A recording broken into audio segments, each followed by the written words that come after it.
and I'm excited to be here. So as the title suggests, we're going to be talking a lot about FL and DP in this session, but it's going to be a lot broader than just federated learning and differential practices. So let's try to set up the stage, and this is really the talk of the town these days: foundation models and large language models, precisely. So if you haven't seen this paper, it's called "On the Opportunities and Risks of Foundation Models." I strongly encourage you to actually look it up and read it, or at least skim through it. It presents this vision of we're headed in a direction where there's going to be one model that's going to rule all the other models. So this is what we mean by a foundation model. It's going to ingest data across different modalities, so text, speech, image, sound, structured data, anything you can think of, sensor data.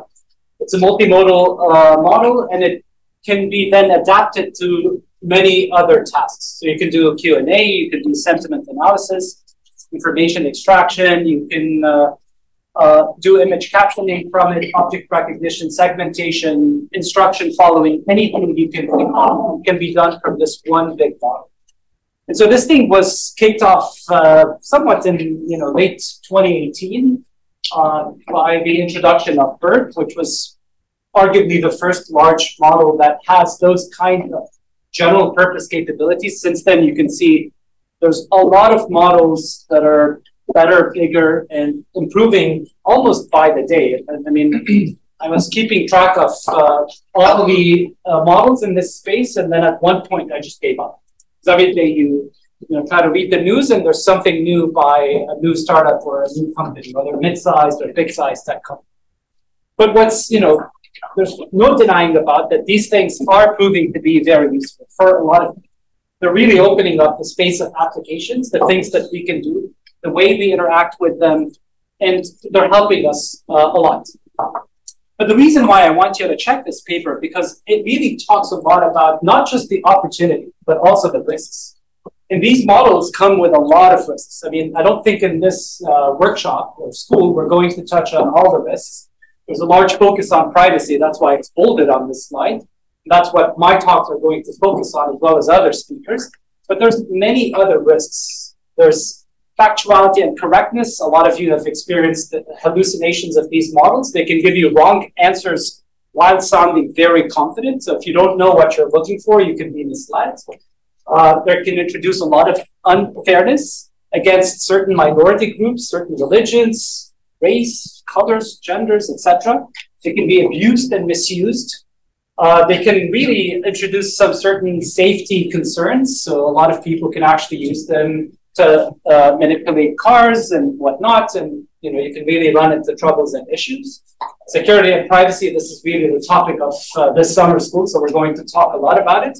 But then finally, there's one that's actually very adjacent to security and privacy, which is copyright and intellectual property.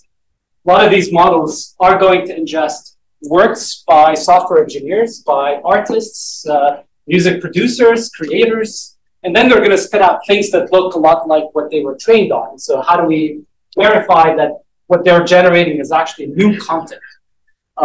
Maybe they're just memorizing things and spitting them out, and there's IP issues about that. So that's also a very important topic. We're going to touch on it a little bit in this lecture, but copyright on its own is actually something that we need to study separately. All right, so because the focus is going to be on privacy, we need to take a step back and look at what can actually go wrong on the privacy front. This is an example of what could potentially go wrong. I don't know why the figure is not showing on the main screens, but you can see it here.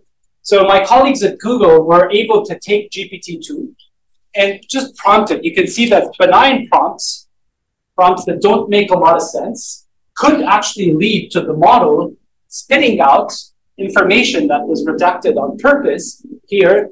That's pretty sensitive. It's an individual person's name, email address, phone number, fax number, and physical address.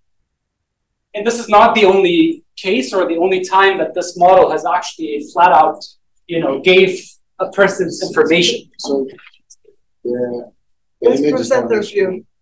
Presenter view and presenter view. It's not. Cool. All right, so you can see how these things can happen. You can say, okay, but this model was trained on public data. So this person's name and this person's email address or fax number or whatever it is, they're found on the internet. So if I go to Google and I search enough, I will potentially find some information about this person. But they're definitely making this information accessible very easily to people at scale. So that's the risk here. Even if someone has their information on their own personal website that maybe it's not so easy to find and locate, with these models, anybody can actually look it up very easily and very quickly. You might ask, do the same issues happen with diffusion models? These are actually image generative models. And again, the same group at Google showed that you can generate almost verbatim images from the training set. Again, these are a lot of them celebrities and logos. So there's nothing flat out privacy violating in this example that I'm showing, but it just shows that these models can either generate exact training examples verbatim, or they can generate things that look a lot like what they saw during training. And again, this is not a claim that what I've shown you by itself constitutes a privacy breach, but it indicates that we're almost there. That can happen. All right, so given that we need to talk about privacy, we might ask, two basic questions: the privacy of who and the privacy of what. So, this is a big space. There's a lot of things. We can start from the data sources that we're using. A lot of these models are actually trained on web data. You keep hearing this term, public data or web data. So things like public domains, Wikipedia, those are very sensitive. Those are things that just are on the internet, right?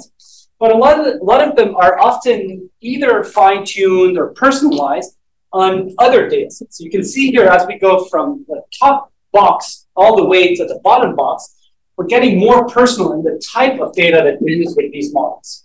So we go from public to semi-public, things like Twitter posts and Stack Overflow posts, and maybe other kinds of forums where people discuss things and could potentially say things that are personal and private.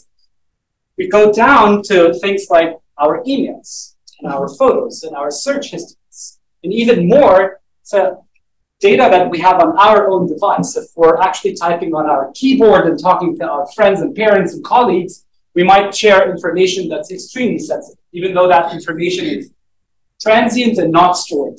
And then, you can go all the way to a futuristic vision where it's tracking anything and everything from location, interactions with people, whom you met or crossed paths with, so on and so forth. You can see that, although it seems very benign at like a bird's eye view, when you actually dig deep into what's going to happen over the next 5 to 10 years, you can quickly realize that we're going in a direction where things can get very personal. The other axis that I wanted to emphasize here is the models themselves. There's a lot of talk about foundation models, and those are mainly trained on public or semi-public. But these foundation models by themselves will not be really the killer application for everything. We would need to fine-tune them and adapt them to certain tasks. We will not take, for instance, GPT-4 or Bard or whatever you want, and then use it within an email service, say Gmail or Outlook. We will have to take GPT-4 and fine-tune it on email data so that we end up having generative AI for something like an email service or a docs service or whatever it is. So the distilled versions are going to have to use centralized user data. And that's where you start touching data that has IP risks, that has personal information into it. And then if we move one step forward, we're going to personalize these models to individuals. You hear a lot about companies like Inflection AI doing something called personal AI or personal agents. And for any AI to be personal, it means it has to know a lot about you. It has to know what you do, what you like, where you go, who you talk to, your interactions. And therefore, the per-user models are going to really ingest those categories of data that are deemed very sensitive. Now, notice what's happening. As we are going from top to bottom, we're actually also going down in size of the model. The foundation model can be in the hundreds of billions of parameters. 500 billion is where we are today. Maybe there's some that are 1 trillion parameters. But then every time we go one step down, we're going to go one order of magnitude smaller. So we go from hundreds of billions to tens of billions to something on the order of 1 billion. And this is where we could actually have those models live on our phones. We can have them be trained on our phones and run on our phones as well. And this picture is still incomplete. We can add a third axis, which I think is equally important, which has nothing to do with the training data or the models themselves, the parameters or the training of the models. And this is basically when you use the models. A lot of you have used, I think, ChatGPT or maybe Bard. When you interact with these models, you're going to ask them questions, and a lot of these questions are themselves sensitive. Maybe you have some healthcare concern and you want to ask the model, why do I have rash? Or why do I have this lump? Or whatever it is. And a lot of these questions can indicate something that's sensitive that you may not want to give to companies. Because some of these models are actually very big, in the hundreds of billions of parameters. Right now, they sit in the data center of either OpenAI's realm or Google's or any other company's realm.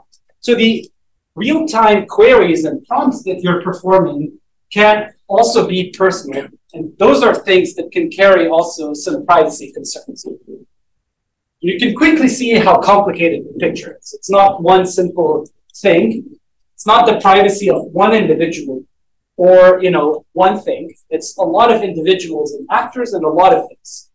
And that's why there's no one size fits all. You're not going to get a quick fix for privacy from one technology. Somebody tells you cryptography or differential privacy or federated learning.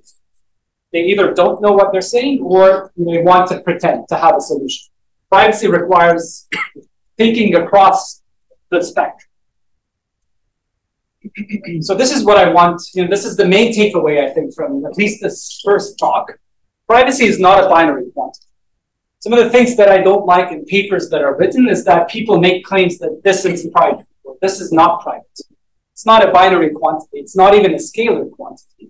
So it's not really very meaningful to say that something is or isn't private. It's a multifaceted topic that touches a lot of things.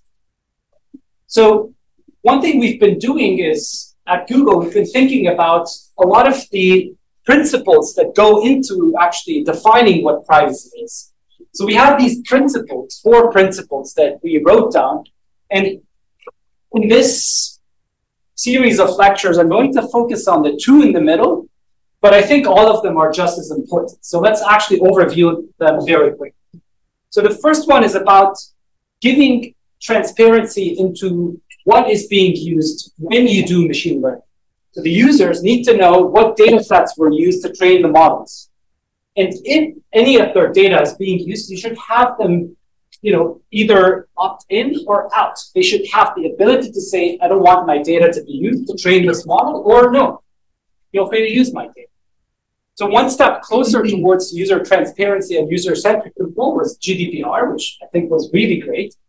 At the very least, it gave people the ability to know what's being tracked, what kinds of cookies and what kinds of information is being collected. They could accept or reject, they could opt in or opt out. That was one step in the right direction. But there's a lot more that we can do, and we can talk a bit about it. The second 2 principles, principles 2 and 3, are things like data minimization. A lot of times, a lot of companies, even though they don't need information for a certain computation, they end up collecting. They end up having access to a lot of raw data and signals and metadata with it. And those are not necessarily needed for the tasks that they are trying to provide. And so the data minimization principle says that you should only collect the absolute minimum thing that you need for the purpose of the task that you are doing. So you should reduce all the threats that can happen if you were to collect information that you did not need. And I'll spend some time actually on this one. And then the third one is one that I think is extremely important, is that when you compute with user data, you should make sure that the output of the computation, it could be a model, it could be an analytic or a statistic, that does not reveal something sensitive about an individual user. So this is either called data anonymization or individual privacy. You should give some sort of formal protection for users. Finally, what I think is extremely important is any privacy claim that anybody makes should be verified. People should be able to either certify that this claim is actually correct or maybe incorrect. So you should have a mechanism to prove to yourselves or to your colleagues that these claims are correct, or no, these claims don't seem to be correct. Those are all together some of the principles that we're going to touch on, with a strong focus on these two. Right, let's talk a bit about the first principle, and I'm just going to spend maybe 3 minutes on it and then move on. So for instance, if we take this foundation model picture, we can say that it's trained on public data or web data. That's okay, right? But if the data is on the web, it doesn't mean that you're giving free access to anybody to train any model on it. It's unclear, right? I mean, I might put something on Twitter, but that doesn't mean that I gave access to an infinite number of companies to train their latest LLMs on that tweet that I put on Twitter. So that's something where we need to be careful.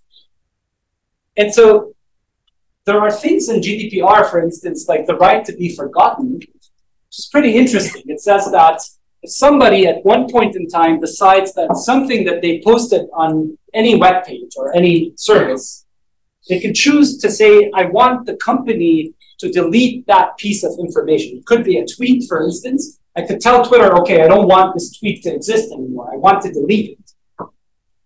But if Twitter is allowing many different companies to scrape the web and take those tweets and train models on them, we don't even have a mechanism to enforce this right to be forgotten. Because Twitter could delete your tweet, but if some other company, let's say OpenAI, already trained the model on your tweet, how would OpenAI know that you just decided to delete your tweet to actually remove that tweet from the model? Even the mechanism of removing a training example from the model is not yet developed. There's an area called machine unlearning, which is today being developed, but it's not mature yet. So there's a lot of questions here on, what is web data, and is anything that's on the web already, people have consented to it being used at scale for these models? Are we being transparent about what we're using? There's a race now to having the latest, greatest, biggest LLMs, but no one is talking about the training sets. Everything is closed these days. If you look at the papers that come out from the companies that are developing these models, they don't talk about training sets. It's closed. They don't even talk about architectures as well, either, for competitive reasons. So I advocate for more transparency and to allow the user to have more control over their data. And that's something that's a combination of technology, but also UI and good programs. Okay, so this one is going to maybe be the bulk of today's lecture, data minimization. And so as we said that we want to only collect what is needed for a specific computation, we want to limit the data access at all stages. So if an engineer at a company doesn't need data, they shouldn't have access to it. The fewest number of engineers that can access the data is really the best practice. And we should try to actually aggregate information as much as possible, as early as possible. So that's called early aggregation and minimal retention. And anything that we don't need anymore, we should discard it and not keep it. Like a log of things on people's servers. So let's give an example of how this thing can work, just a motivation here. Let's assume you have some phones, and on each phone there's some number of items. I'm coloring these items to show that they're different. For the sake of simplicity, let's assume each item is something you typed on your keyboard. So one example here, this red item could be representing a phone number. It could also be representing a social security number in the US. So it could be something very personal. And as you can see, there's only one such item. The red thing that represents this number, it only appears on one device. It means that this is very personal. But there could be things that are less personal. For instance, this COVID-19 is something, when the pandemic happened, all of us started typing all the time on our keyboards. And that's why something like COVID-19, you expect it to appear across all the devices. And it could be a new trend. It could be a new song, a new campaign for a politician, or anything, you know, like this, COVID-19. Let's say what we want to do is we want to design a mechanism to discover these trendy new words or things that people type on their keyboard as, you know, time passes. Maybe, you know, over Christmas or New Year's or whatever it is, people start typing things related to a festivity, or if there's some sort of a political campaign, elections near, people also start typing things like that. If there's a pandemic happening, people start typing things, but, you know, a lot of people will type. And we want to allow a service provider, let's say the provider that's developing the keyboard, to automatically detect these new trendy words. So the simplistic approach would be to actually have those users send their items to the cloud, to the service provider, to have a centralized way of collecting all the items. And then, you know, the service provider would form a histogram over these items. You can see here that these two items are the two most popular items. Again, each one of them represents words. We don't really need to, you know, dig into like the little details of what these things are. And then what the service provider with this histogram can do, they can draw a threshold. They can say anything that appears below 10 times or 20 times or 100 times, whatever. I don't need to learn it. I don't want it. I can discard it. And everything that appears a lot of times, above 100 or above 1,000, that is the thing that I'm going to retain. Those are the important things that many people seem to be typing on their keyboards. Now, this is great. It works very efficiently, and we have systems to actually do it at scale. So this is beautiful. The problem with it is that everybody is sending their items to the cloud, and including, you know, those items. There's somebody's social security number, email, physical address, etc. So let's see how we can actually minimize data exposure via a simple example. So I'll make it very simple. I'll assume each device here has a single word. So that's one item per user. In practice, we would have many more items. And this is just for the sake of simplicity. I'm going to assume there's only 20 users. In practice, there's possibly billions of devices and users. So again, for the sake of simplicity, to illustrate. And let's assume in this case, the two most popular words are moon and sun. They appear 4 times, a lot more than the others. Star appears 3 times, so it's the next most popular word. And this $sign, we added it for convenience, just to denote the end of the word. So this $sign is not a part of the word, it's basically the end of word symbol, okay? So here's what we're going to do. We're going to do this discovery of the popular words in an interactive fashion. It's not going to be a one-shot approach where devices will send their words directly to the service provider. It'll be a multi-round approach. And in each round, there's going to be 3 phases. So let's start with round 1. And the first phase is just randomly select 10 out of the 20 devices. That's like half of the devices. All right? You can select 40%, 60%. That's just a random fraction of the devices. So let's assume we've selected these devices. Again, this is a random selection. And notice that one of the devices that I selected here has that social security number. So it has something that's very sensitive. So this is what's going to happen in phase 2 of each round. Instead of sending the full item, the full word, you're only going to send 1 character, just 1 character, okay? Because it's round 1, we're going to send the first character. So in this case, the 10 selected devices would take the first character of their strings, and they will send only that character.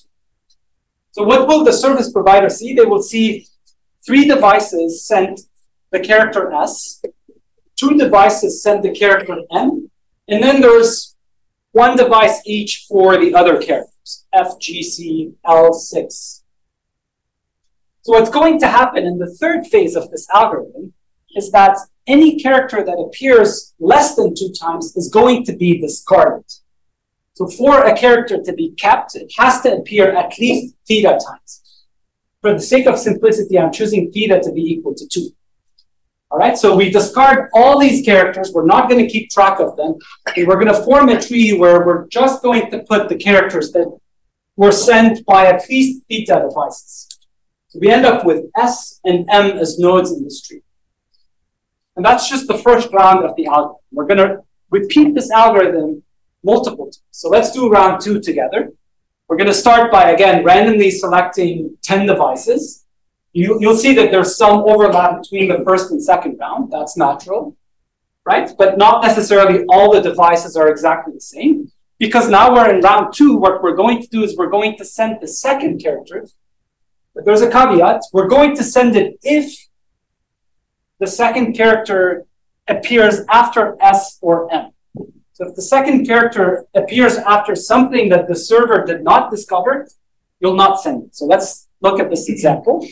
You'll see here that for these devices, because they either start with S or M, they send the second character. So SU, ST, and MO. But there's a lot of devices like this one, LOL, or this one, wait. They start with characters that the server did not discover. They start with G or L, and the server did not choose to keep those. So those devices will remain silent. They will not send anything back to the server. And again, this third phase is going to be, let's threshold anything that is not sent by at least beta devices. In this case, SU, ST, and MO are sent by at least 2 devices. So we extend the tree on the server. Now we have ST, SU, MO, and we repeat the process. So you can see how I can do a 3rd round, and then a 4th round, and then a 5th round. We're doing exactly the same. And you see that as we iterate this algorithm, we learn the things that are heavy, the things that appear a lot in the population, and those are obviously sun and moon. Those are the 2 most popular words. And star, we kind of almost learned it, but in the 4th round, we lost the R. Maybe that selection that we had just didn't have enough people sending the character R to the server. So it's not perfect. It's an algorithm that works a lot, but not 100%. But at the very least, you can see that in this case, the server never sees something that appears infrequently in the set of devices. It never sees this person's phone number or social security number. So if something appears once or twice, the probability of it actually being discovered by the server is either 0 or very low. Sorry, and if I may ask about, for example, I know that the question is a little bit artificial, but for example, if let's say, my security number is a prefix of something that happens to be pretty common, this is a problem. And the second problem is maybe I don't reveal my unique information about myself. However, the fact that I have some unique information is revealed. So, as you said, it's not perfect. Yeah, it's not a perfect algorithm. With respect to the first part, I will only discover that prefix that is already common. And social security numbers, the way they're generated is randomly. And they're generated randomly because we don't want them to share common prefixes at scale. So in this case, it will not happen. But if you are in a situation, for instance, where your password, let's say it's a password that you typed, you happen to choose a prefix that's hello in your password, and everybody types hello on your keyboard, we're going to learn a prefix of your password, but that's just a poor choice. So if I may have a question regarding this voting procedure you mentioned, like right at the beginning of this construction of this try. What does it exactly mean in this case? Like the devices vote. If you could just elaborate on that. Yeah. So the word voting is a little misleading. There's no. It's not a voting in the proper sense. It's basically I'm counting how many times did I see a certain character extension. So for instance, in this case, I'm counting how many of the selected devices sent SU. So the second character was U, and it followed the character S. So that's what I mean by votes, but it's not. It doesn't really mean anything in the traditional sense of the word vote. Maybe I missed it in the explanation, but that means that every item is read, the first character or the first, let's say, element of each item has to be read in order to be able to do the round 1 or round 0 or whatever the first step. In this case, like every first digit of every social security number is basically be sent to the server to actually decide which of these items will be. Yeah, in stage 1, that's what's done in round 1. In round 1, because the server hasn't learned anything yet, exactly, yeah. You actually have to send the first character. Of all of the items, yes. all the devices that were selected in that. Yes, of course, yeah. So that's not the entire population, that's a random fraction of the population of the devices. Exactly. They have to send you one character. Yes. So you are revealing one character. Yeah, it does not. That one character is very, I don't know, personal, and there's some leakage in it. Yes, it does not have to be character. It can be like. Yes, we can do it over string or something. Yes, we can do it over any representation of the items that you. Yes. You can do bit string representation and do it over single bits or 4 bits, 8 bits, bytes, whatever you want. Yeah. Thank you. Thanks. But even in the case that for a particular number or it gets revealed, there's no way to connect it with the significance. Like if you get a social security number, you don't really connect it to the user that belongs. In this algorithm or in general? Yeah, in this, for example, in this algorithm. This algorithm, you will receive something from a device, so you can say, I got this character extension from Peter's device. So you could, with IP addresses or MAC addresses or things like that, you could connect the dots. Yeah. All right, so I don't want to dwell too much on this example. This is a very simple example. The point of this example is just to demonstrate that data minimization is doing something that's useful. In the worst case, we could craft pathological examples of which this can fail. I'm not saying that this is the formal, provable, private way of doing things. It's not. But it is a good practice. If we can minimize what we send to a server and still do what we want, let's actually do it. It's good.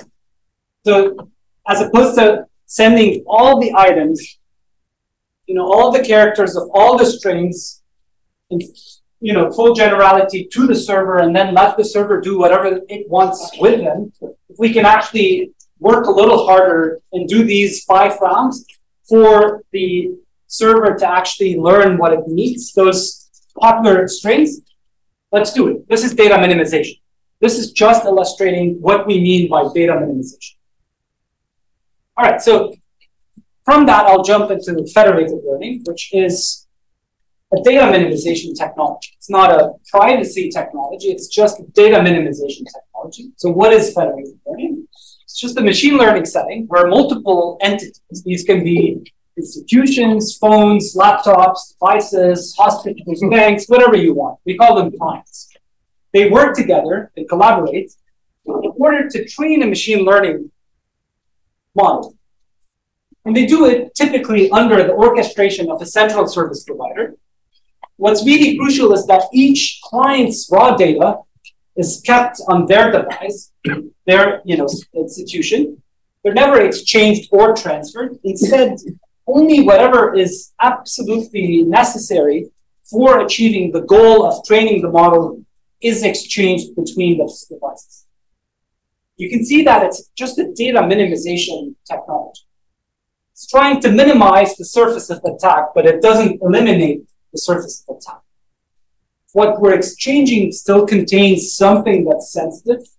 We're computing model updates or exchanging gradients. We can still try to invert them and learn something personal about conditions. So let's talk a bit about the characteristics of federated learning. First and most important one is that the data is generated locally and it remains decentralized. We never move the data across boundaries.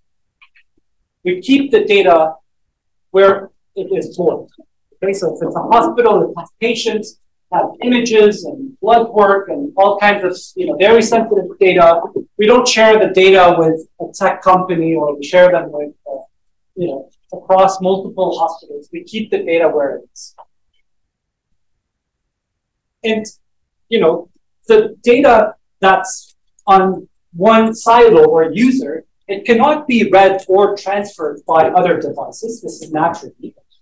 And the third and most important property, in my opinion, is that each client here will have their own preferences and statistics. The way I interact with my keyboard is probably very different from the way you folks interact with your keyboard. The languages you speak, the way you type, the emojis that you use, the things you encounter on a day-to-day basis, problems, issues, etc. That creates different distributions over the same domains of data across all of us. And the data that I have could also be imbalanced relative to data that you have. Maybe I use my keyboard a lot, and therefore I generate a lot of training examples where maybe you use your keyboard very infrequently.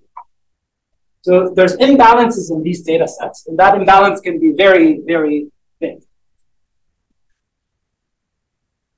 There are two main types of federated learning. There's actually a lot more than two, but two canonical types of federated learning.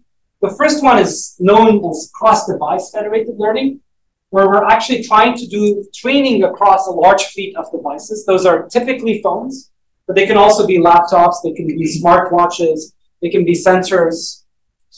Think of them as small devices, and there's many of them, in the many millions. So tens, hundreds of millions, maybe even in the billions.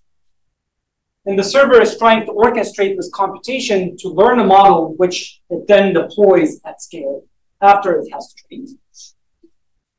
So this is something that Google uses very extensively. It uses it for smart text selection. When you put your thumb on the screen, it tries to detect if you're trying to select someone's email, phone number, address, and it automatically selects it. Sometimes it automatically copies it. We use it extensively in the Google Keyboard app, where there's maybe more than 20 language models for next word prediction, for spell checking, grammar correction, for search, etc. Lots of different applications.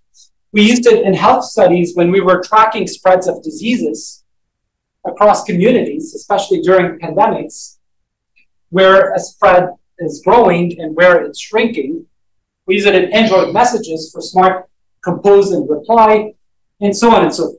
There's so many applications of it in Android and across the Google ecosystem. But it's not just Google. Apple uses it as well. It uses it to personalize and improve Siri. That's one of the big applications. And I think they use it for many other applications as well. And Facebook has launched federated learning as well to learn a variety of things. And there are many other companies that are using cross-device federated. The second main type of federated learning is known as cross-silo federated learning. You'll see that the main distinction here is that instead of phones and laptops, it's actually institutions or data types. Think of these as hospitals or banks or schools. There's a lot less of them, maybe tens or hundreds, at most thousands of them, but they're bigger. They have data from many, many users. So each one of these institutions can have data from possibly hundreds of thousands, or at least tens of thousands of clients. If it's a bank, for instance, it has a lot of clients, and so on and so forth. And we can do federated learning as well in this type of a scenario. We can keep the data on these silos and try to learn from it. There's a lot of companies that are developing cross-silo FL. Intel is one of them, and they use it for a variety of applications. Most of them are healthcare applications. Those are the applications that I think are most important. So there's things like brain tumor detection and classifiers for all kinds of medicine. They're working with academics and academia. NVIDIA also uses cross-silo FL extensively, again for healthcare, mammogram analysis. And they also use it for self-driving cars. So they have collaborations with Mercedes-Benz and others. But these are just two examples of two companies that are using cross-silo. There's many other companies that are developing this technology as well. So given that there's cross-silo and cross-device, it would be very helpful to actually compare these two to one another. Because they don't look exactly alike. They actually have very different characteristics. So let's actually stack them next to each other and see, how they compare. So the first thing that I actually mentioned is that in cross-device, there's millions of these devices. What I did not mention, but is very important, is that they're not always available. So Google cannot talk to my phone anytime it wants. My phone has to have certain requirements and criteria before Google can connect to it. And that makes that connection intermittent. So I'm only available at certain times during the day. Even during those times, I can drop off and become unavailable.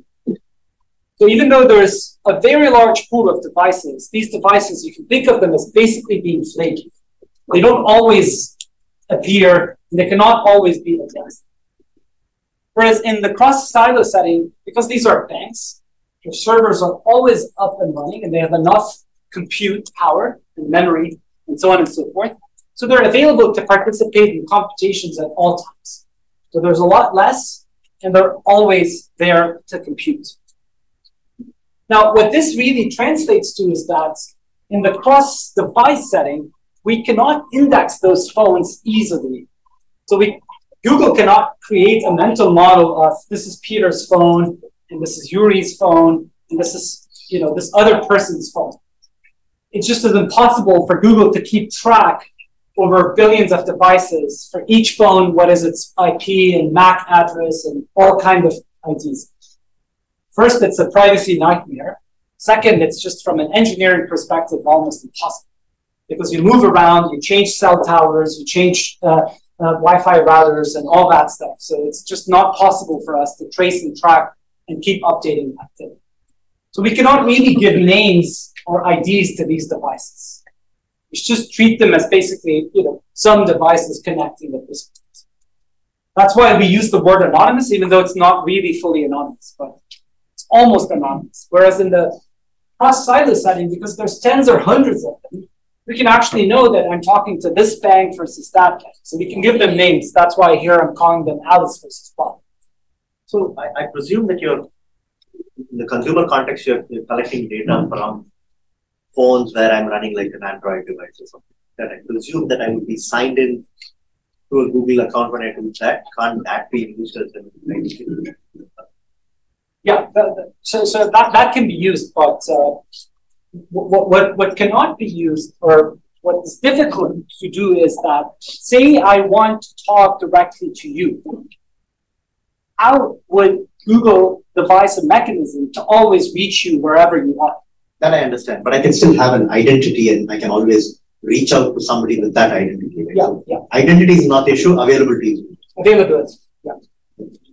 Which is why I said they're not truly anonymous, it's like almost anonymous. I think by design, we try to actually have the system not track those identities. That's just a good privacy policy. Okay, so if we take this example, let's just look at 2 rounds. You'll see here that for a cross device in round 1, it is talking to these devices, the slice of devices here. So we see like a random slice of the population.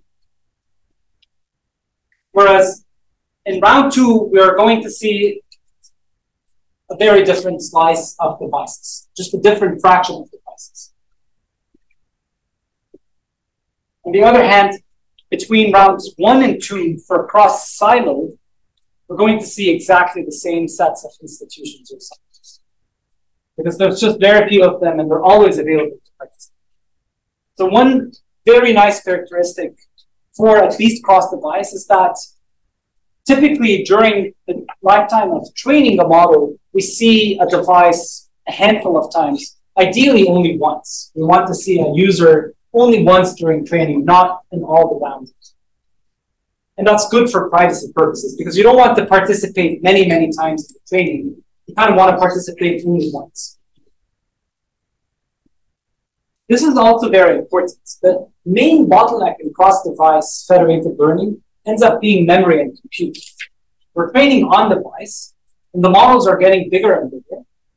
We said, ideally, we would like to run 1 billion parameter models on Cupid's phones. We would like to train them and run them for instance. But this is very heavy. in terms of computation and in terms of memory usage. And that's why this is where the main bottleneck is today, because these models are just getting bigger and bigger. Whereas in the cross-silo setting, these are institutions, so they have their own data centers, and so they have their own resources, and size of the model isn't as big of a bottleneck. So memory and compute aren't the biggest bottlenecks. It's just moving the models back and forth many, many times across the same institutions is not the most efficient. So imagine, for instance, we're training a 100 billion parameter model. In every round of computation, the service provider has to ship it to a bank back and forth. And you want to do it, I don't know, 100,000 times. That's just not good for latency. It's not good for energy efficiency. So that's where the bottleneck is at this point for cross-site for these large models. And finally, there's one interesting also difference between the two, which is how these data sets are actually partitioned across users.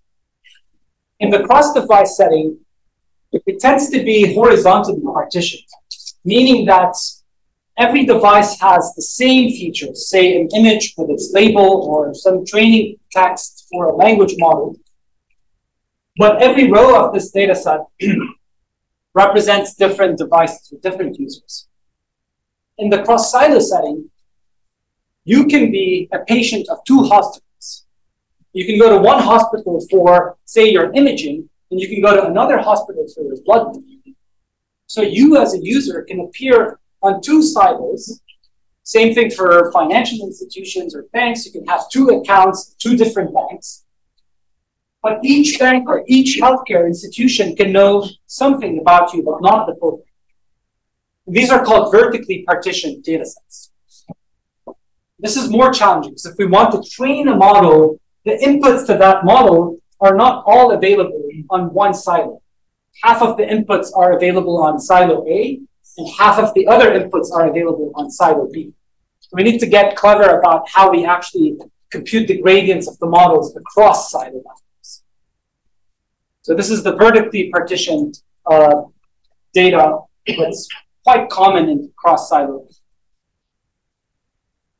Now, federated learning is closely related, but also fundamentally different from what's known as distributed ML, or data-centered cloud ML. It comes up with different shapes and names.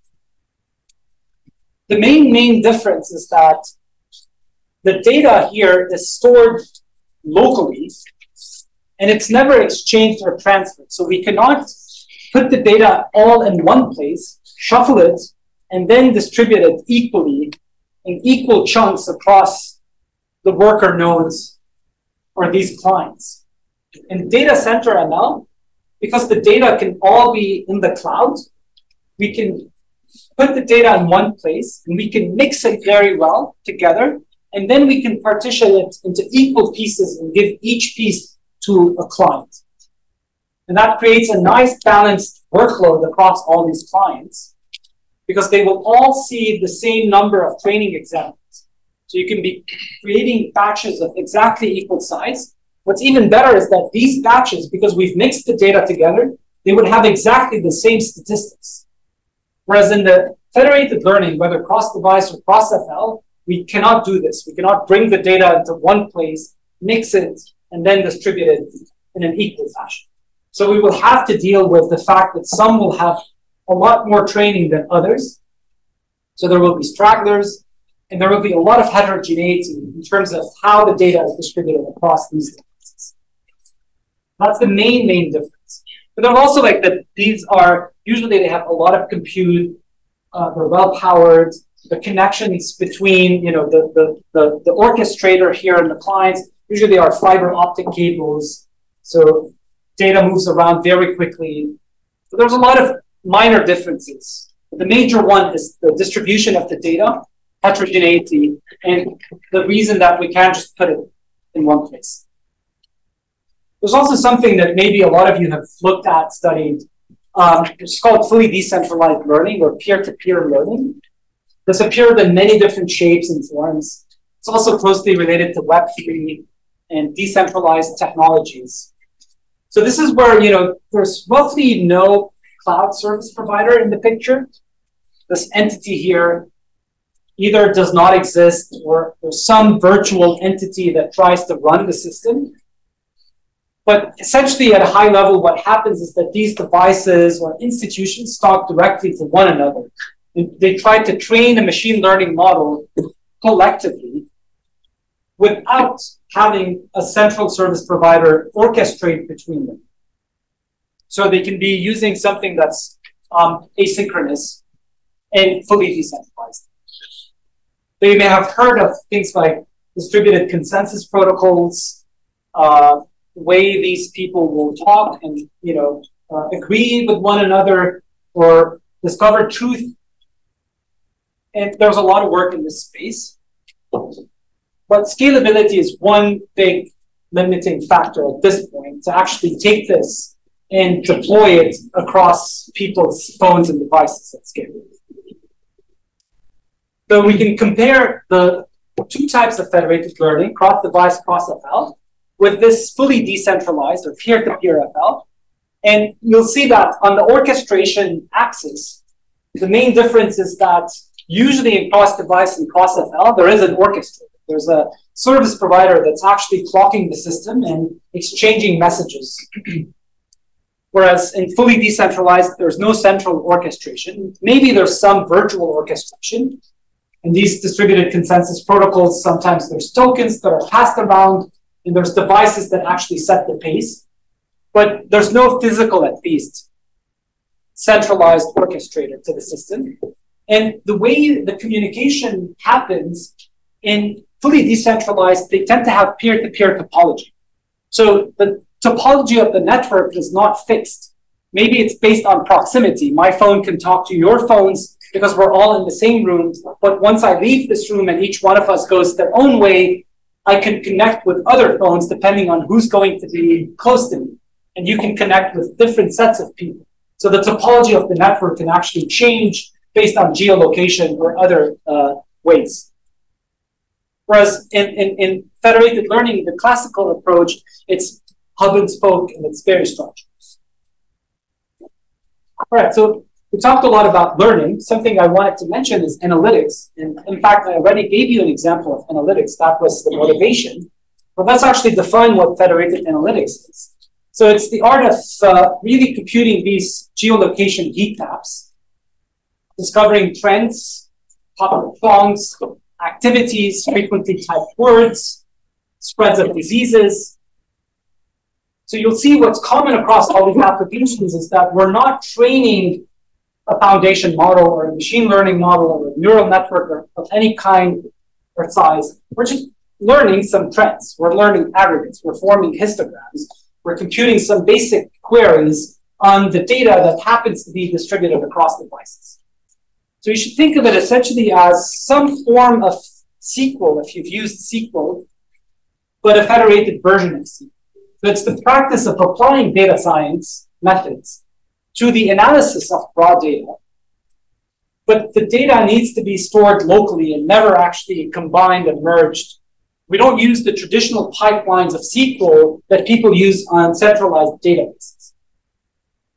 So it's very similar to FL, but there's no optimization. We're not running any TensorFlow or PyTorch. We're not trying to train a model that has neurons or activations. We're just computing things that are more on the analytics side. And again, if you want to think of a crisp example, just think of the motivating example that we gave, where we tried to learn these popular strings in the population of devices. That was a perfect example of federated analytics. We weren't doing any differentiation. We weren't doing forward-backward propagation or optimization. So things we can do are histograms. Maybe we want to compute quantiles or count distinct elements. Maybe we want to do some sort of SQL queries. The example we saw earlier in this lecture was the perfect example of interactive algorithms. We did this multi-round step in order to learn these popular items, but there's also non-interactive versions of federated analytics. Those require data structures like count sketches, Bloom filters, things like that. We're not going to actually talk about them in this school, but I'm happy to actually talk about them because this is something that's near and dear to me. A lot of my research focuses on federated analytics. So if you have interest in classical TCS and you like these things, I'm happy to discuss it with you offline. Okay, so let's just recap. What is this technology doing? It's doing data minimization. And I wanted to flash this slide to show you how data minimization happens at all parts of the system. So we have minimized data exposure on device because we're only sending the update that is absolutely necessary to do this collaborative learning. So these updates are focused. They're immediately aggregated, often securely aggregated. We're going to talk about it in a bit. And we discard anything and everything that we don't need afterwards. And the service provider will have limited release of these aggregates. So let's say a team at Google wants to train a machine learning model. There's another team that's responsible of the federated learning infrastructure. So let's say YouTube wants to learn a model. They submit a job to the federated learning team. The federated learning team will own this server. So only the engineers, the core server engineers on the federated learning team would have access to this server and the logs of this server. And the engineer on the YouTube team would never actually see what's happening inside the server. They will see whatever gets released to them, and that's just a few snapshots during training to make sure that that model is achieving the metrics that are desired. So if you have some held out test set, you want to validate the accuracy of the model on that set. You get a few snapshots during training to do that validation. And finally, we only deploy one single model after we A/B test it at scale. So you can see there's data reduction and minimization at all stages of the pipeline. And we can strengthen data minimization. A lot of the other speakers have talked about cryptographic solutions, such as secure aggregation and other multi-party computation protocols. There's also trusted execution environments and others that we're going to touch on in other lectures. Those all can actually reduce what either external actors can see, if there's adversaries here trying to spy on the communication links, or what the server itself can see. So we're not going to dive too much into this because I wanted to give you a quick example of cross-device FL. So here's a typical example. Let's take an engineer. Again, think of your favorite team and your favorite company, whatever team. It could be YouTube, it could be any other application. And let's say that engineer wants to train a model. The way it's commonly done is that the company would have curated the data set, and it's in the cloud. So we have this box here called cloud data, and that's a data set that we've acquired. It could be web data, it could be public, semi-public, personal, etc. And so that engineer submits a job to the cloud that, hey, I want to train this neural network with this architecture. I want to use this optimizer with the following hyperparameters. I want to run it for X number of steps. You submit some PyTorch code or some TensorFlow code, whatever you want. And training happens in the cloud. And you're given some metrics during training to see that the loss is actually going down, the accuracy is going up. If I have a held out set, the performance is working well on the held out set. And maybe when you're done, you do some A/B testing to ensure that the model that you've trained improves on the existing version of the model, and then you deploy it. So you could actually send it out and deploy it on device for it to be used for inference purposes. And then this process can be repeated every time you want to actually improve the model. You need to curate more data or fresh data, new data, and you need to submit this job again and again. Maybe you would tweak the architecture of the model. You discover that, oh, instead of LSTMs, I need to use transformers or something else to improve the performance and accuracy. And this back and forth continues to happen for training, evaluation, and deployment. So this is the classical paradigm. And if you've ever worked at any tech company, whether a startup or a big tech company, you must have encountered this in one way or another. So what federated learning is doing is something very different, because the data is not in the cloud anymore. So that engineer is still going to submit a job, and it goes to a team at the company that runs the federated learning infrastructure, but there's no cloud data or compute infrastructure in the cloud that's actually training that model. Instead, what's going to happen is that there's now devices that have data. That's why we're showing this device really enlarged on this slide. And these devices are going to ping the server and tell them, hey, do you need me? I have data. So oftentimes, because we get a lot of pings, again, there's billions of phones and devices, the server is going to tell the device, I don't need you right now. There's already a lot of pings and a lot of devices. So every once in a while, that's maybe like once during training, the device is going to get a yes from the server. I can train on your data. And that's when a federated learning round starts. So the server will actually take a copy of the model that it has, ships it to the device. The device will train the model locally. In this example, I'm showing a TensorFlow runtime on device. To be specific, we usually use TF Lite. That's the version of TensorFlow that runs on phones. But it could be PyTorch, it could be any other library that does ML. And so once the on-device computation is completed, we get an updated model. And that updated model gets aggregated with many devices. Usually in a cohort, we tend to have anywhere between hundreds to several thousands of devices that we're going to aggregate together. And this is how we get a combined model on the server. And this process is then repeated. We do it many, many times. So something I wanted to show you, which is really good to know, is the typical order of magnitudes of these things. We tend to have about anywhere between 100 to thousands. These days, because the models are getting bigger, we need more than 1,000 users per round. So we got to the point where we're almost running on 10,000 users per round.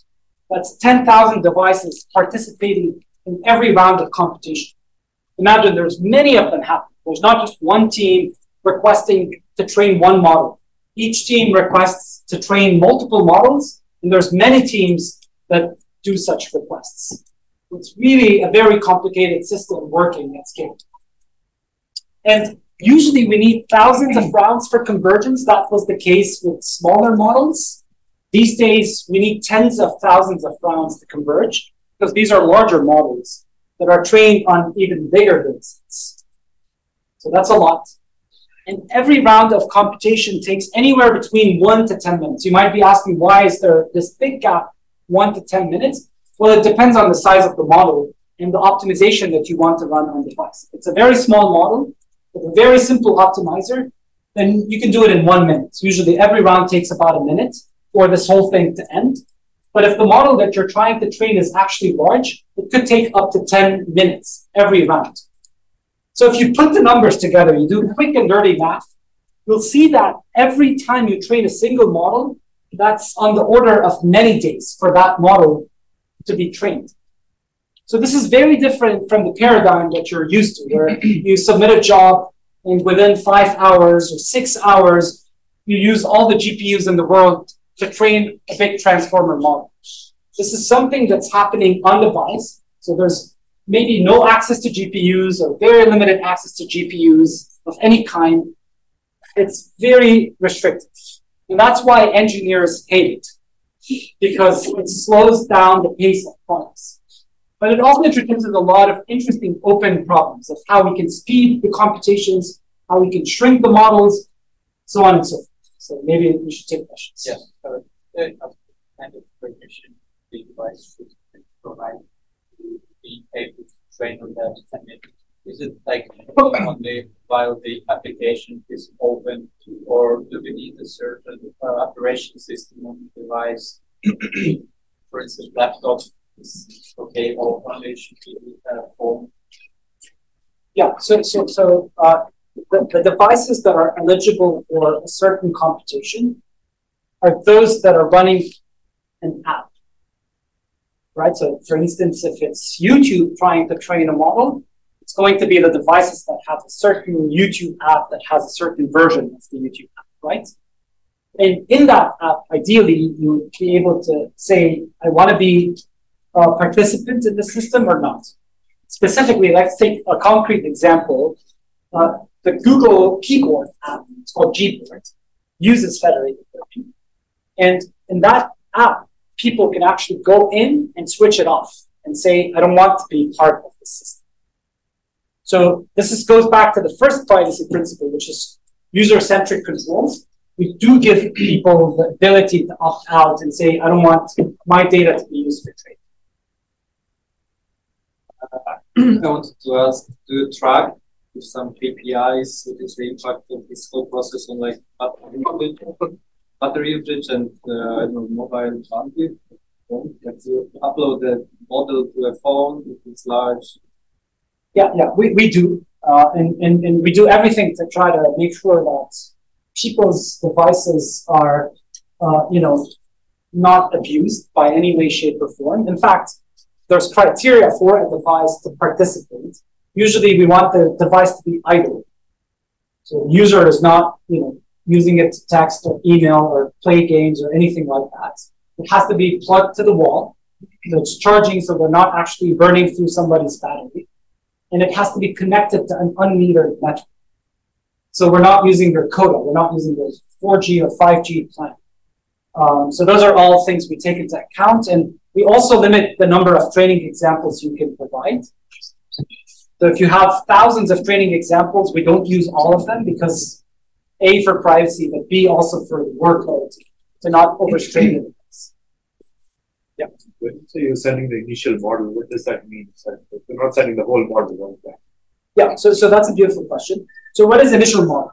You can start from a model that you already had trained, whether via FL or via public data that you have access to, or a randomly initialized model, something that you have been using that works fine. Start from any initial checkpoint you want. If it's a new architecture, you might randomly initialize the model and start from that. And the second part of your question was basically, do I send the whole thing or a fraction of it? Depends on the model size. For models that are small, you can actually train them fully on device. But these days, because these models are getting very big, you simply cannot train, honestly, these days we can't even train 1 billion parameters. We're not there yet. So if you want to even attempt to train anything like a 1 billion parameter model, what you're going to do is you're going to drop out parameters and you're going to train, let's say, 10% of it, or 15 or 20% of it. So the others are going to be frozen in one round. And the variables that you can update are only the ones that you've dropped out. And there's like random ways to choose those parameters that you drop out. And there's more structured ways for choosing, depending on the population, what kind of training data it has, so on and so forth. So this is a science on its own. These days, you may have heard of methods to fine-tune large models. There's this class of methods called parameter-efficient fine-tuning methods. So one such approach is called LoRa, which, again, you may have used. LoRa stands for low-rank approximations. And those are ways to actually distill the model from something that's very big to something that's much, much smaller. Usually 1% the size of the big model. And in every round, you touch only 1% of the parameters. So these are the things that are promising as we scale the models. One of the parts of the lectures was that companies don't want to give out the model to the data where the data is. Is this not a concern in this case of Google, and what can be done to counterfeit this, or what is being done, for example, to counterfeit this problem? Yeah, so that's a very good point. And that's a separate concern. This is more of a business competition type concern. I don't want people to steal my model or to have access into my IP. A lot goes into defining the architecture that works well for a certain problem domain, so on. So I think it is a concern. I cannot speak on behalf of the teams that we work with. Right now, there's not a whole lot that's being done, except that in order for you to actually see the parameters of the model, you need to jailbreak the device, and you need to access the binaries that are running on your device and analyze those binaries. It's not a very easy step, but it can be. So ideally, if there's secure enclaves on the device, so if your device has specialized hardware that's encrypted end-to-end, so anytime you read from the memory, you read things that are encrypted, and whenever you want to write, you encrypt and write encrypted stuff. This obviously will be expensive because it will slow down the training even more, and it's already slow. So I would say that this is not the friendliest architecture for these kinds of concerns. There are mitigations. Again, this is where we start getting into the realm of cryptography and secure hardware, and this is where the other speakers can give a lot of tips on how to do it. What I meant is that it should be basically only concern of the Google, right? Not of the users. It's not the problem of the user, basically, exactly. At the end. So, exactly. Yeah. So if Google wants to use their users' devices, then they basically get themselves in the hazard by using this solution. Yeah. Sorry, maybe. Yeah. What kind of strategies do you use to combine the knowledge from these thousands of models that you gather into one single model? That was the next slide. So I'm going to get to it. Okay. Yeah. Thanks. You mentioned that you are using this paradigm to train really large models, like up to 100 million of parameters, right? I mentioned that we can. I'm not making announcements. Okay, yeah, but like, how do you actually run these models on the devices? Because you need to run them in order to even perform the low-rank approximation that you mentioned. Right. So these really large models should actually fit into the memory of the No. So that's as I said, that's an open area of research. Okay. How do we federate large models is the biggest question that I would invite a lot of you to look at and work on. These low-rank approximation techniques are promising, but not the perfect answer, because as you said, you still need to do inference. Maybe you don't need to do the full backward pass. You're only computing gradients with respect to a fraction of the parameters. You need to do the forward pass on the full model. Yes. Including the frozen variables, and that's different. So maybe you do distillation, take the model, in every round you distill it to something small, you learn a concept, and you take that and put it in the big model. There's a lot of tricks that one can do. Okay. And again, it's an open problem, open research problem, so a lot of you can work on this and contribute to it. There's two questions in the back.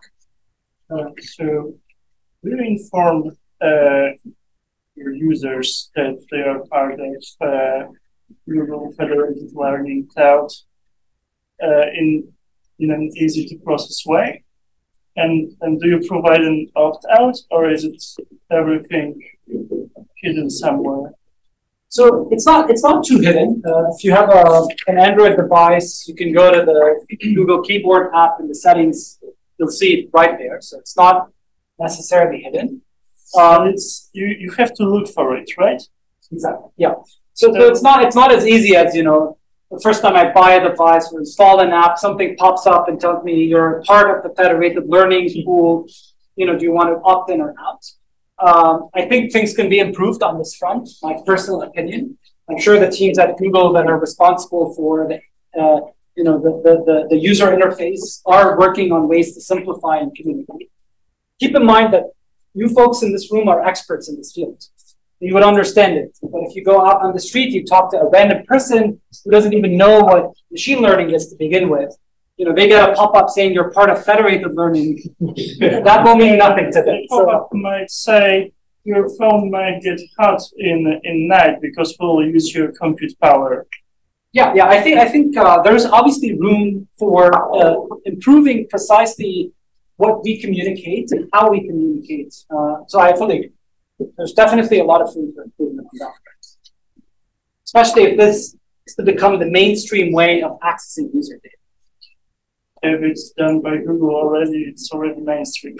To some extent. I have a question concerning the parallelization of this whole thing, because quite obviously when you have so many devices, you cannot do it like sequentially, like train model on one device, then on another, etc., etc. We have to parallelize it somehow. And how do we like know which devices, for example, can be used to train on the initial model like in parallel, and will not, like, for example, cause problems in merging the models trained on various devices in parallel? That's a very good question. So if I understood the question, you're asking, maybe you don't have the right data for this task, or maybe the data is not formatted properly, or I may not be able to execute the computation that I would like to execute. So this goes back to how we design the system.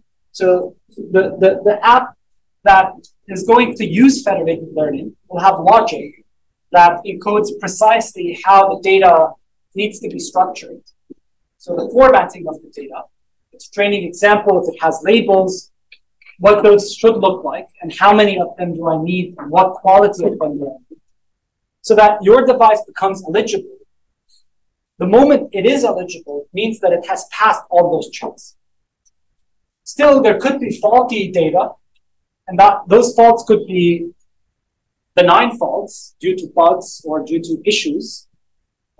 But they can be also malicious faults. Somebody has intentionally poisoned the data on their device. So I could take my Google keyboard app, and I could start typing phrases that don't make any sense, or maybe racist phrases on my keyboard. So I might want Google's keyboard model to learn something racist so that I land the company with some problems. That can happen if 100 of us team up and say, we're going to write the following phrase. We start all of us typing it on our keyboards for the next 5-10 days. Then the model will pick up on it, right? So there are kinds of attacks on the system that can happen. And because the data is truly decentralized, we don't grab it and inspect it. It's hard for us to mitigate against these things. So yeah, so being robust to these is a very important open area of research. For example, if we train the model like in a distributed way on n devices, and some of them like train it in contradictory ways, for example, are there any like general strategies to merge or avoid such conflicts? So again, it depends on what you mean by contradictory, because it could be contradictory in the sense that my preferences don't align with your preferences, right? So maybe the way I type or the way I use my keyboard is very different from the way that you do. But we're both benign in the sense that we're both using the keyboard the way it intended to be used. In these problems, we often study them under the rubric of data heterogeneity. How do we handle the fact that we just don't have one homogeneous population of devices? We can slice and dice that population into different subgroups and categories. And sometimes what we end up doing is, instead of training one model on the full population, we end up training multiple models. Just for the sake of example, for Gboard has north of 1 billion users, maybe almost 2 billion users today. But in this system, federated learning, we never touch 1 billion devices. Why? Simply because these billion devices are scattered across many different countries, and they use many different languages. So obviously, we're not going to bring in the Spanish speakers with the English speakers with the other, language speakers and train one model on everything. Even though, again, if you believe in foundation models, you'll tell me this is what you should do. You should just put everything together. But that's a separate question.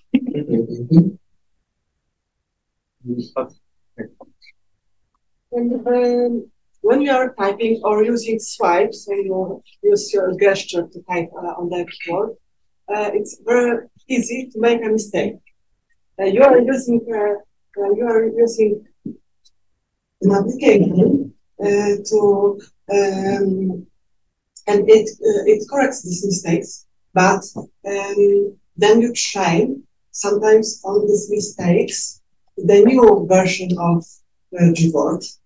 And is it not like the the look, like make something biased, and then we train it another once again on this biased data. Yeah. So we're susceptible to these things. I think that's also in traditional ML pipelines, you can get these effects as well. So it's not just exclusive to federated learning. Even traditional data center ML can have these types of issues. If you're collecting data sets, and those data sets have that rippling effect. So we need to design and account for these things. We need to be a bit robust in terms of what we retain and what we don't. Those are orthogonal. I'm focusing a lot on privacy, but all these issues are actually important. There is Is federated learning connected with reducing of the cost of training a model, or because there is also additional overhead on top of usual training pipeline with federated learning probably, and also person months and so on. So if we talk about company expenses, can this reduce total costs of model training? We don't have any strong evidence that federated learning is reducing the cost on the service provider's side. You're communicating models in every round to thousands of devices. And you're doing this for many thousands of rounds, and that's very costly. The aggregation of the models. So it's really done mostly for data minimization purpose.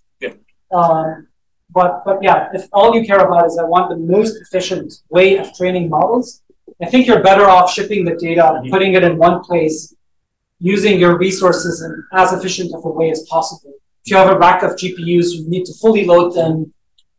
So I'm not advocating this technology for efficient training purposes. That's a trade-off between privacy and efficiency, and we're trying to work on it, but it's not a result of trade-off. Okay, I have a few more slides, and then we can break.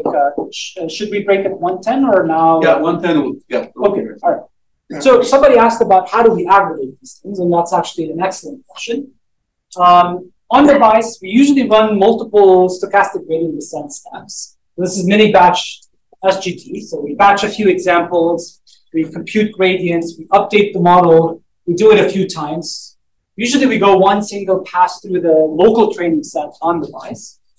And we have certain learning rate, that's the client learning rate. And then once we get all these models, the way we aggregate them is simple averaging. And when we average those updates in the round, we have the previous model, we have the new average. We multiply the new average by a learning rate, and we add it to the previous model. So this thing is called federated averaging. It's the most basic algorithm for federated learning. You may have heard of it, seen it, maybe used it. But there's many different variations on this algorithm. So we can look at a few of them. So let's try to generalize the landscape of federated optimizers. You'll see here that once we've selected clients in a certain round, we're going to give them the model in that round, and they're going to compute some client optimizer. This client optimizer can literally be anything. You can use adaptive optimizers. You can use Adam, Adagrad, Yogi, Momentum, whatever you want. And you get the model update, and then you average the model updates. This is what's shown on line 10. And then the server will use its own optimizer. So there's two boxes here. There's the client optimizer.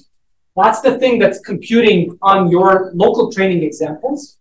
And there's the server optimizer. That's the thing that takes the average model updates and updates the server model. And these can be a variety of things. So we've done a few years ago analysis on a few such optimizers. There's an x-axis and a y-axis here.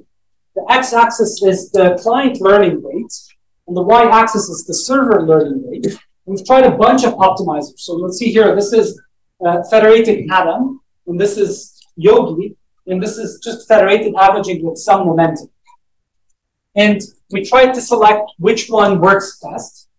You'll see that, these adaptive optimizers, Yogi and Adam, if you tune their hyperparameters, the client learning rate and the server learning rates simultaneously, they'll give you the best accuracy, which is 25.2. This was a language task, an expert prediction task. The data set that was used is Stack Overflow. But you can see that it's actually very, very complex because now we have more hyperparameters to tune and more optimizers to try. And each one of these cells here is for running a full-blown task of federated learning, which again takes days. So any recipe for speeding up this process, for finding these optimal hyperparameters efficiently and quickly, for finding which optimizer is going to perform best, are very highly relevant. The engineers are always asking us, how can I skip the whole fine-tuning and hyperparameter tuning step? So those are, again, some of the biggest open questions in this. We do describe these questions in this paper. It's called the Field Guide to Federated Optimization. We talk about the privacy constraints, this other risks about fairness, imbalances, data heterogeneity, etc. So I invite you to take a look at it. It's actually maybe like 2 years old now, but it's still very relevant. It has a lot of interesting open questions in it. I think this is where I'm going to stop for today. And then tomorrow we're going to dive into differential privacy and how these things connect. So thank you.